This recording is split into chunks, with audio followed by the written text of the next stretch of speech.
Mke wangu. Niambie mume wangu. Pole na kazi.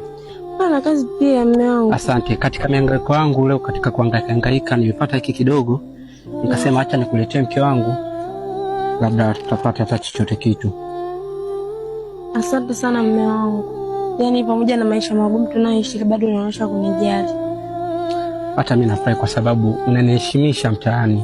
Kwa sababu ulikuwa na uwezo wa kuwa na wanaume wenye pesa, lakini umeamua kunilizia hivi na hali yangu. Mwanamke ambaye nakupenda. Umeyathamini maisha yangu. Nakupenda sana.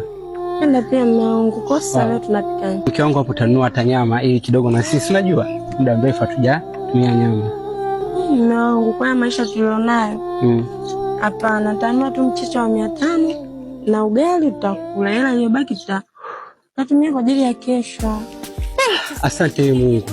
Yaani wewe ulionipatia ni zaidi ya mke. Usijali mume wangu. Basi ngoja nimalizie kufua hapa nikapike. Okay. Wache.